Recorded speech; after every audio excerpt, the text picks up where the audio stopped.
So we're recording on a Friday for a change. Friday. Yeah. So weekend is nearly upon us. I think the pub is calling. Plans for the weekend? Well, there certainly won't be any alcohol involved. Oh, you're not still on your dry January, eh? Dry as a bone, as they say. I don't know what. Are you going to go beyond January as well? Do you know what I feel? You said before you're I going to feel do quite good. I feel quite good having not drunk, not only on a physical level, but also reasonably self-righteous about it all as well. How do you know when someone's doing dry January? They tell you about it. They tell you about it, and boy, do they tell you about it. Well, I think there's so many good non-alcoholic beers now that I've actually been to the pub a couple of times, and You've had non-alcoholic I've had beer. non-alcoholic beer. Guinness Zero? Do you like Guinness Zero? It's hard to get though these days. Got it in the Guinness, Beacon. isn't it? Gen Z of all, Oh, they've drunk all, over yeah. it. Suddenly the Guinness They're has all over become it. popular. Even in January? So, Infinite Sessions. That's an alcohol-free IPA. Do that in Sainsbury's. don't know. Very nice. I didn't have that. I hadn't had before this week. Well, I was in the pub the other night, and an elderly gentleman came up to me and my mate, who I hadn't seen for 25 years, even though we live in the same town. Who, the elder gentleman? No, my Or the mate. Who I hadn't seen, went to school with him, lived in Right. the same town for 25 years, just hadn't seen each other. Connected again. Wow. This old boy came up, and he's like, "Are you here for the Bitcoin Club?" I was like, mate, I said, "Mate, you want to go around looking for who's drinking Moët with the Yeah. Ferrari keys on the table?" Anyway, turns out there was another pub of a similar name about 15 miles away, and that's where the Bitcoin Club was. Oh, no. So, but there you go. Well, if there's a correlation between investing wisely in Bitcoin and finding the right pub. Find the right pub, yeah. Oh, well, I hope you got there in time to get whatever In top time. tips you need from the Bitcoin Club. From the Bitcoin Club. I didn't Right. realise there was such a thing. There's probably a club for everything, which is a scary thought. I think it's a club for people who do podcasts. Probably. Sort of podcasters Self-help, anonymous. yeah. Self-help group. You're stuck on this. You can't stop it now. Exactly. When you've done 100 and whatever it is, 105. Right, should we do another one then? Go on then, Have we seeing as thought we're about it? addicted. Now we've thought about it and we're here and the microphones are on. We'll give it a go.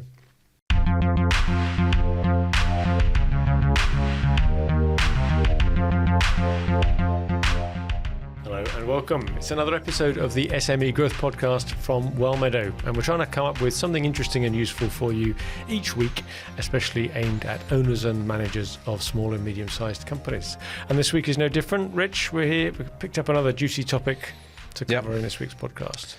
Yeah, slightly more. Ooh, I say I don't know what you're going to say now. this is Slightly where more- practicality meets wisdom Oh, today. practical wisdom. Practical wisdom. Right.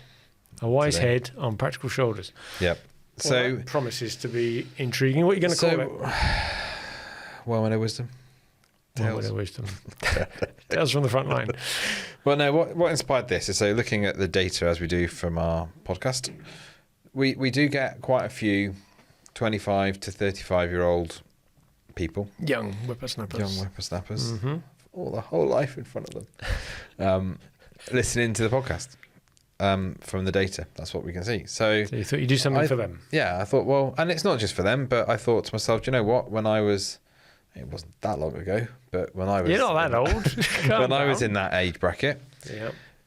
it's, you know, what kind of bits of pithy advice would have been, yeah, and you do get the odd, you pick up the odd snippet along the way of Yeah. people saying stuff to you, and you think, oh, bank that one. Yeah. But I can remember when I first started working with you, actually, whenever that was, 15 years ago or something. You're that old. And my first day book, remember we had day books? Day books, yeah. And the first thing I wrote in it was a quote from Aristotle, which says, what we must learn to do, we must learn by doing. Mm. And I thought, that's always stuck with me, that. And I thought, it's one of those things that sometimes you just got to do it. You've got to get on with it. Do it, yeah. And you'll learn on the job.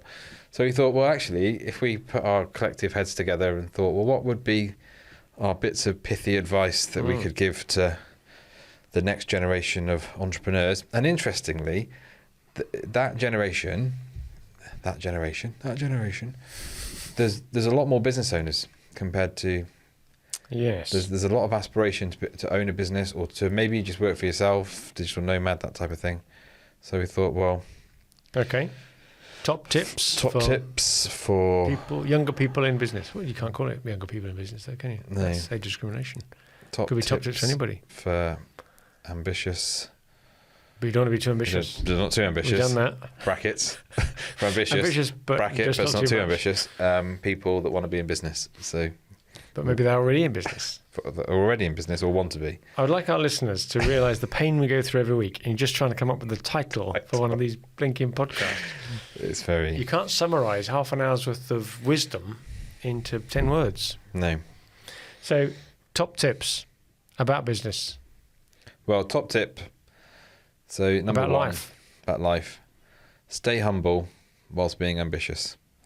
Oh, you get straight in then? You're not getting the last 3 episodes? Oh, like sorry. that? Yeah, I was getting keen. I was getting carried away, wasn't I? You can tell this is my jam. This is where I feel like. Well, let me just rattle off them because I don't want to break your flow. You're in it now. Okay, this is 105, everybody. 104 was how to grow your manufacturing business using HubSpot. We did a lot on that. 103 was don't be too ambitious, because ambitious people aren't necessarily good leadership material. 102 was have goals that really make a difference, goals that matter. That was the first one of the year. And if I throw in a bonus, 101, going back to the beginning of the year, was about building a referral network. Anyway, as you know. I was just getting keen. I didn't want to break your roll too much, so I just little interlude there. I feel myself getting G'd up. Exactly. Go on then. So you want to talk about staying humble while staying ambitious. That's your first tip. That's my first tip. Stay humble. Stay humble. Would you say you're a humble person? Well, there's no greater sign of confirmed pride as believing that you're humble enough. So it's a trap question, isn't it? It's a trick question. I'm very humble. I'm the most humble person I know. Exactly. I'm so humble. Exactly. Here's my book on humility and how I achieved it. Yes. But no, I think there's a lot in the culture that wants to push people to just be very egocentric and ambitious and all that kind of stuff. And I don't think there's anything particularly... we talked about this on episode 103, I think it was, where we talked about ambitious people. Ambitious people, yeah. And I don't think there's anything particularly wrong in and of itself with being ambitious. It's how it's directed. So I think if I was... And I think particularly when you're younger, if you can say that nowadays, there's a very, very fine line between being confident and being kind of cocky. Arrogant. Yeah. And I think it's a hard line to walk. So I think if you've got that humility, that's going to keep you grounded. And it also means that you'll be prepared to listen to other people as well. But at the same time, don't lose sight of the fact that you should have ambitious goals. You should, why not strive for the best you can be and everything else? So it's about keeping those two concepts. Bit of yin and yang. You've got to get them in the right balance. You've got to get the balance, keep the tension there. Yeah. I remember that when I used to work for a big American corporation, which is, it possibly exists in a different form, but it used to be called the Dana Corporation. And part of their management training was that you should always, as a manager, before you give an answer, use the 4 words, what do you think? And you'd be surprised, just by putting that at the bottom of all your emails, what do you think? Encourage other people to have a say before you express your view. And it's like the Japanese tradition that in a meeting, opinions are expressed in the order of least senior first, up to most senior. Because if you start the other way around, you suppress all innovative thought, everybody tries to copy. So I think they're all related subjects to stay humble. And I would agree with that. Yeah, I think apart from that tension between being confident / arrogant and humble, doing a bit of both, just accepting that even though inside you think you know everything at the age of 25, the chances are that by the age of 45, you'll realise how little you knew. I'd say those people that think they know everything are starting to annoy those of us that do. So, and those people that say it can't be done are getting in the way of those that are doing it. Right, okay, so that's your number one. Number one. Stay humble while staying ambitious. Yep. Shall I throw one into the hat? Throw one in, yeah. The power of relationships. I think it's a very easy trap to fall into, to imagine that we're all getting more isolated in the way that we work, and you're working from home and not so dependent on each other because we can just use AI and freelance stuff out. But actually the world still revolves around the fact that we all work together. Humans work together as a collective, like a big colony of ants. We need to know that everyone else around us has got our back. Social fabric relies on us all doing that. And that only works by having good, solid relationships. It doesn't mean that, you take that to extreme, but accept the fact that you do need others. You're dependent on each other, and you need to nurture those relationships. So whatever that relationship may be with you, maybe a customer, maybe a supplier, maybe a work colleague, maybe a mentor, maybe outside of work, maybe your family, friends, and so on. But work on those relationships. And I've certainly seen that go wrong. Some people of my generation who get to their mid-50s like I am now, and they realise that maybe they've thrown so much of their efforts into work that they've forgotten some of the relationships they had outside of work. And then they scrabble to sort of catch up as they realise that they're going to be retiring in 5 or 10 years' time, and they're going to need a golf partner or someone to, go to the pub with. So I think in all sorts of areas, professional, personal, family, bear in mind that relationships matter. And they come in all sorts of different flavours and varieties. I'm not prescribing one or the other, but just understand that that is a very, very powerful thing, and that people still buy from people. The number of jobs that are still given to personal contacts who happen to know of someone that's got a vacancy, someone who's in need and needs to borrow a van to get the sofa delivered. It's a mate that'll do it. So it's just, the world works around people knowing each other and doing each other favours. And the more favours you do for someone else, the more they do back. Yeah. The whole givers gain thing. So don't give up on relationships, but invest time in other people. Very good. Go on, your turn. So you've got to learn to embrace failure. Okay. But fail forward, as it were. I think there's a UK cultural mindset on this and I've talked about this on the podcast before, about failure and the stigma attached to failure. Yeah. And I think there's a real big issue and this is another one of my hobby horses around like vision. Mm-hmm. So if without a vision, the people perish. Regular listeners will be reciting that. So it's if you don't have a very robust and clear vision of where you want to be in the next 5-10 years, maybe even longer, I think if you fail and you're living day to day, that is a failure.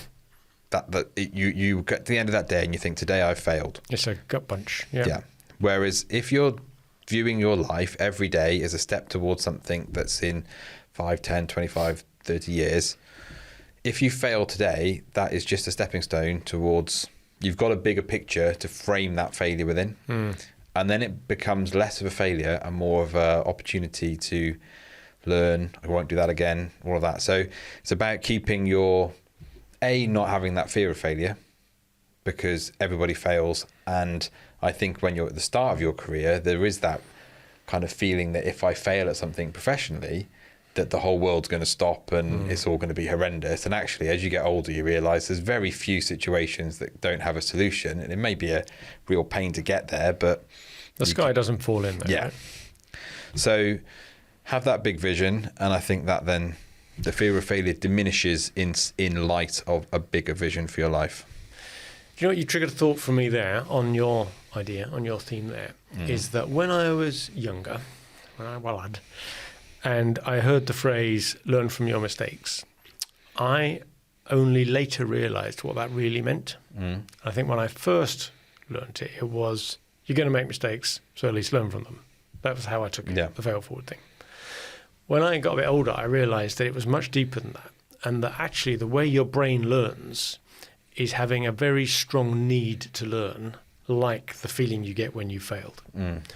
And reading something in a book, or even doing something well, or being told and demonstrated how to do it and then following an example, is not a very strong builder of those synaptic connections. Yeah. And yet there's something that happens physiologically that when you've actually failed at something, you're so emotionally wired to not let it happen again, especially if you're passionate about, not wanting to fail wastefully, that you will then more easily remember what happened then, how it felt, and maybe when you're approaching that situation again, that will more likely trigger itself as a memory. So it just struck me that, learn from your mistakes is such a powerful message, and yet it's lost if said quickly, because you can, like I did, just think, make mistakes, learn from them, move on. Where it's not. It's the fact that you almost need to make the mistake. So when others that are maybe more junior than you in an organisation make a mistake, don't always just think, flipping young people, always make a mistake. That's the learning process. That's happening there and then right in front of you. Yeah. And admit it, you did it yourself. You made that mistake once. Yeah. And the reason that you're able to be so high and mighty about why that's not the way to do it is because you once did it wrong yourself. You once did it wrong yourself, yeah. Back to the humility thing. Exactly. So related to that then, if I'm going to throw one in, it's about learning, but not so much from your mistakes only, but just learning anyway. I love the phrase autodidactic, only because I learned it, and it sounds like a posh word. Autodidactic, teach yourself stuff. And as you know, and people in our clients know, one of my triggers, if you want to really get me going, is to use the phrase, but I've not been trained on that. I don't know why. It really gets at me. And maybe it shouldn't, because everyone's got the right to think that way. But there's so much resource available now. I mean, I used to wind me up 20 years ago, flipping it. But now when you've got, the whole world's knowledge is pretty much on a plate for you. You can teach yourself nuclear physics by watching enough YouTube videos. Don't do that. Okay, teach yourself Spanish by watching enough YouTube videos, or how to cook an amazing paella. Yeah. So given that you can, and it is, why wait for someone else to teach you? Your career progression is no one else's responsibility other than yours. So to complain that the company hasn't got a career plan, or I'm not in a graduate training scheme or whatever, that's not the problem. There's enough available for you. So teach yourself stuff. Understand where your gaps are and which gaps matter most, and fill them. And don't wait for someone else to point that out for you. There was some crazy stat that I heard that someone said the other day.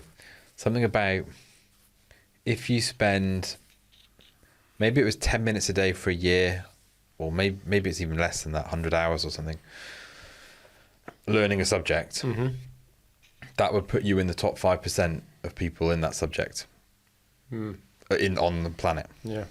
And you think about it, that's probably true, isn't it? Because there's so many subjects. So for brewing or something like yourself, you're probably in the top 5%. You probably don't need to know much. 5%. 5% something. Of people, not of brewers, but of people. Yeah. Just got to know a little bit about it, and you're an expert, right? But I would say, when people say to me, I don't know anything about that, can you send me on a course? I might say, well, have you Googled it? Have you found a YouTube video? Have you bought a book? Have you found a course? Have you been on a seminar? Shall I Google it for you? Shall I Google it for you? There's that great website. Let me Google that for you. Google that one. And then even when they've done research on whether going on a course actually helps, the stats are shocking. Maybe 10% of your learning in a subject will come from you going on a course. And by far and away, the biggest contributor is making mistakes alongside other people in a peer group learning, but by experience. So there you go. Never stop learning. Be autodidactic. So another one is cultivate, and this is quite topical, I think, is cultivate a strong work ethic.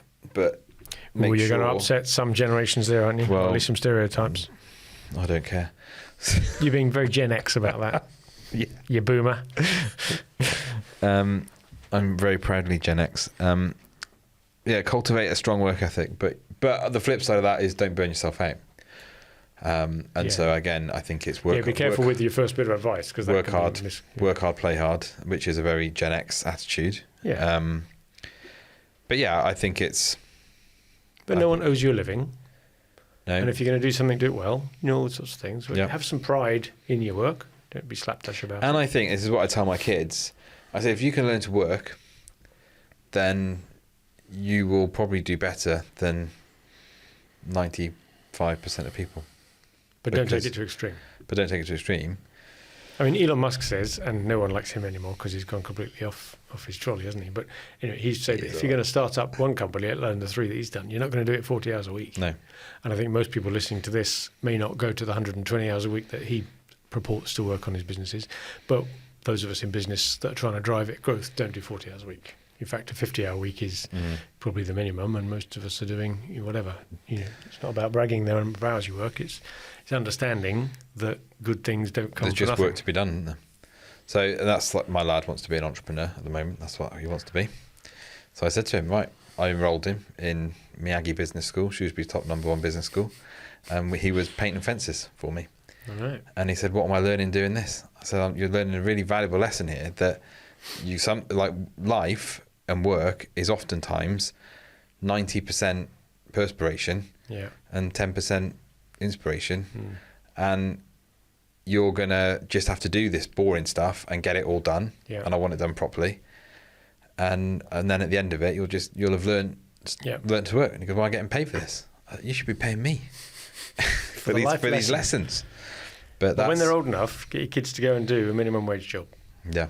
Because whatever they're going to earn, £5-6 an hour, whereas they previously would have thought, 20 quid, that's the sort of thing I can blag my dad for or whatever, this, that or the other. When you've got to work 4 hours, sweeping or cleaning up tables or whatever you're doing, serving behind a bar, it's it makes you realise that it's worth getting a decent job for. Did a lot of factory work.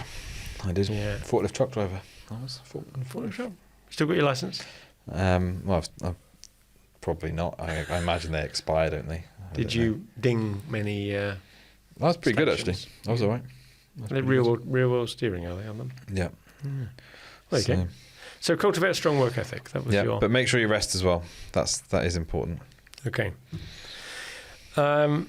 Values. I think this is really important. To the point where, as long as you're fairly well rooted, you've got a good worldview, you've understood from your environment, whether that be your parents, your friends, your church, your environment, whatever you get your values from.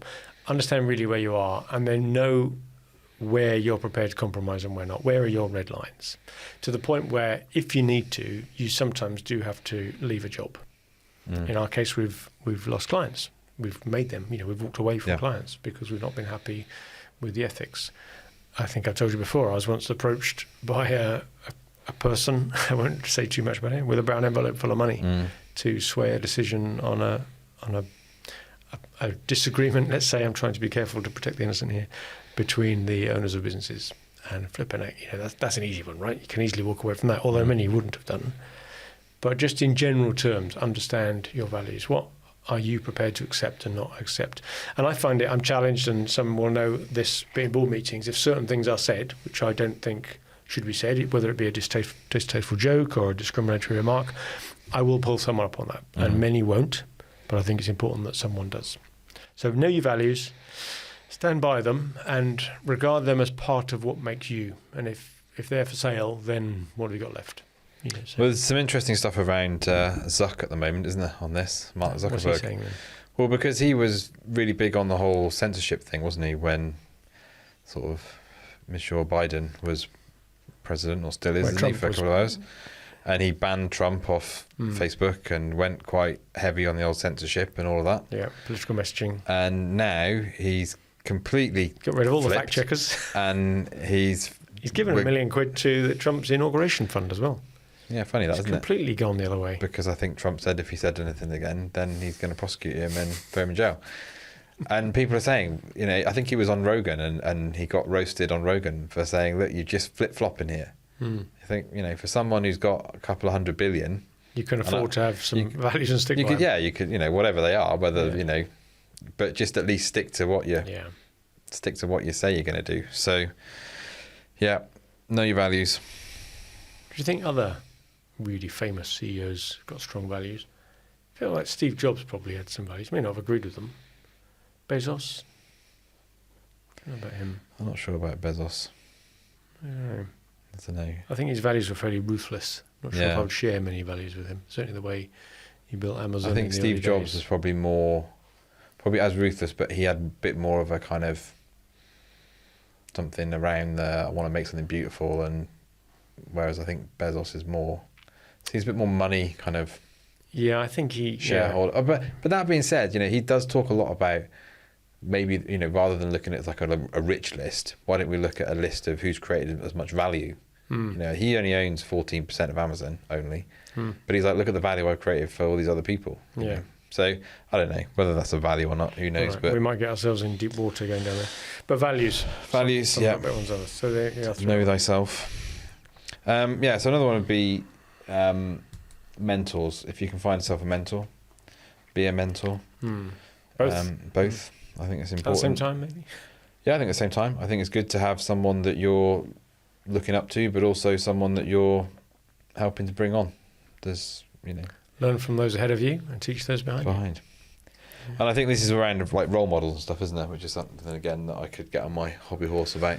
And just where are the role models and all that kind of stuff. So in today's broken society,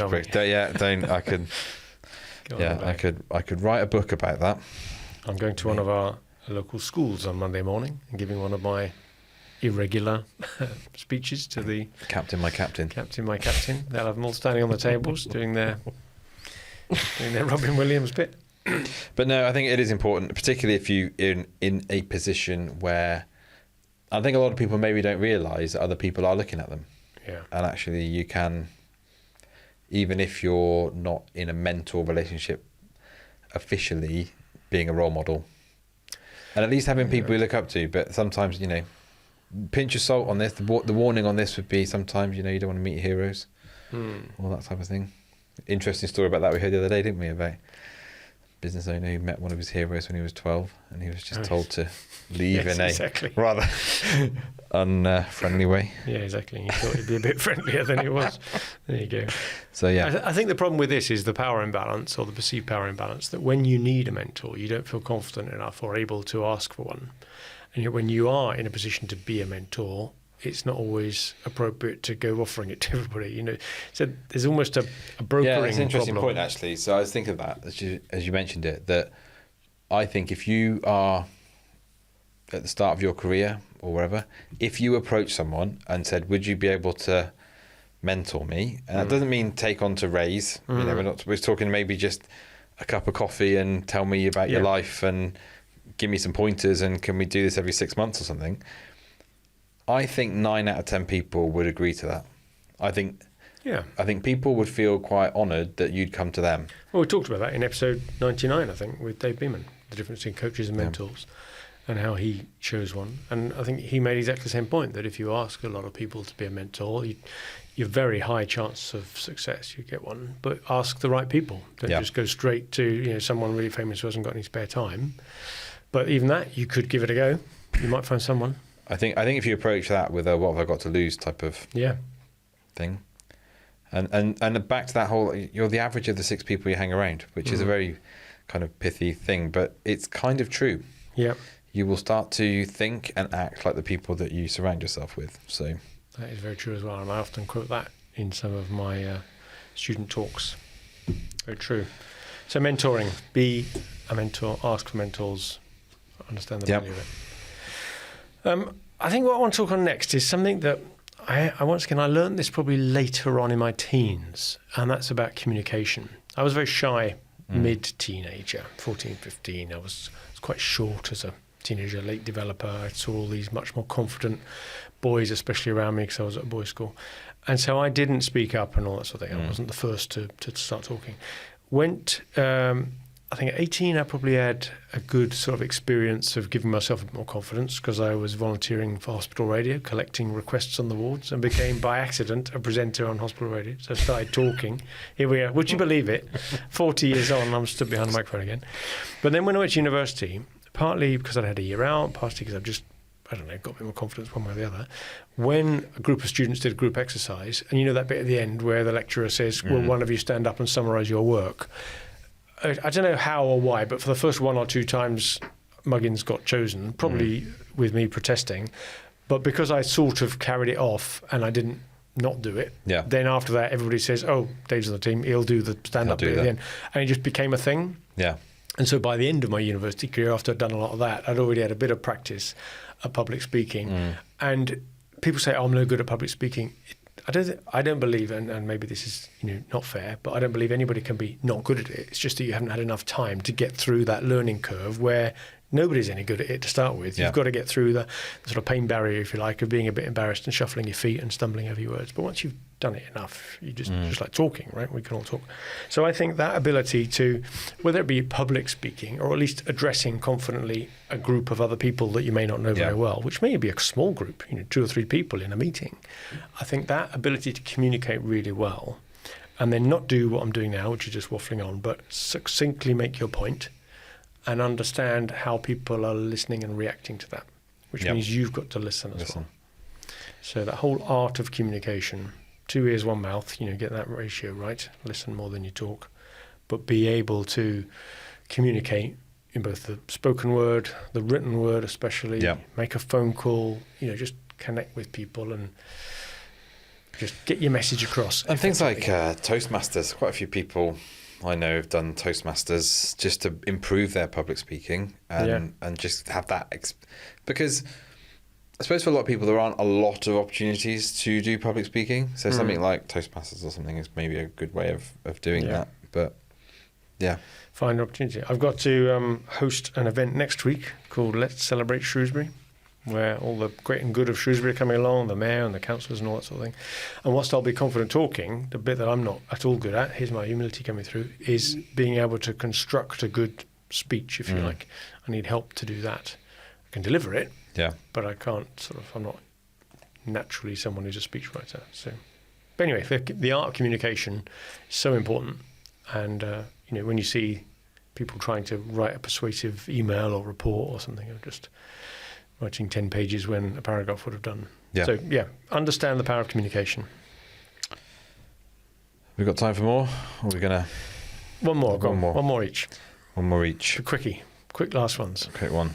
I'm going to go for your reputation is worth more than any contract. That's what I'm going to go for. Because I think there's a lot of proverbs in the good book about reputation, and they're about it's worth more than silver and gold. You can't buy a reputation. And I think that your word is your bond, to put it one way.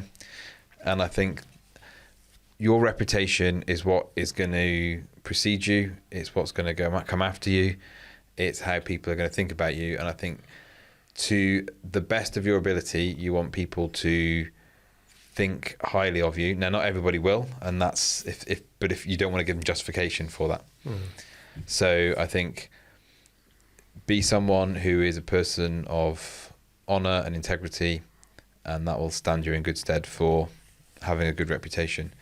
Because you can't buy a good reputation. That's the thing. So never sully your reputation for coin. Wow. So stick to your promises. Yeah, do what you say you're going to do. Say you're going to do. Don't sell your soul. Own up to stuff. Take responsibility. Trust is earned. Do good things. Yeah. Okay. Well, last one for me. Relates to that ambition thing and leadership and the other podcast we did on what makes good leaders and CEOs and that sort of thing. And that's leadership is service. I think as a leader, you shouldn't be expecting others to look up to you just because you're a leader. You're there to help them get the best out of what they do. And that is a very hard lesson, especially because the first 2, 3, 4, 10 times that you're in leadership roles, you haven't got the innate ability to be a leader. You're learning. And I think it's very hard when you're still learning to be a leader to do anything other than try and pull rank or use some other mechanism to get your way. Whereas if you really do understand it, and you can only do this, I think, once you've become quite adept at being a leader. So it's interesting to see how young people might take this advice on and then act on it. But to really understand that you're only there because of the people you lead. That followership example we talked before. Yeah, leader-follower relationship. Yeah, so if you can really help those that you're supposedly leading to get the best out of whatever you all collectively together are trying to do as a team, I think it's a much better frame of mind to have as a leader, rather than just, I'm the boss, do what I say, hierarchical, militaristic sort of view of who's in charge around here. And I learned those lessons I think I learned that lesson first quite painfully in Scouts. I think I was a terrible patrol leader. It scars me. A long time ago, I know. But I was just terrible. I just didn't have the right attitude to what leadership was about. I thought it was about being the boss. Yeah. And people had to do what I say. And, they say education is wasted on the young, but if your time again, you do a lot of things differently. So I'd like to pass that's my closing thought, I think. First time you get into a leadership position, think very carefully about how you use that. There's an awful lot written on servant leadership. That's a huge leadership topic. I should have read that when I was a patrol leader. Good. Well, flipping heck, Rich, you picked a weighty one there for Friday afternoon. Weighty tome. I need to go and have a Guinness Zero. Well, I think it's good sometimes, isn't it? Reflect on this. It's not just for people who may be at the start of their careers or start of their business life, but for anyone, really. Well, you never stop learning. You never stop learning. Well, they say back on leadership, not all readers are leaders, but all leaders are readers. So I know who you got that from. God bless him. Good. Thank you very much, Rich. Very good. Great episode today, and I hope someone got something of that. If there's 10 ideas there, you must have picked something out, one of them. Share it with some others, get some feedback. So that was another episode from the SME Growth Podcast from Wellmeadow. Please pass on whatever it is that you, wherever you get our podcasts, tell someone else about it. And in the meantime, good luck with your business.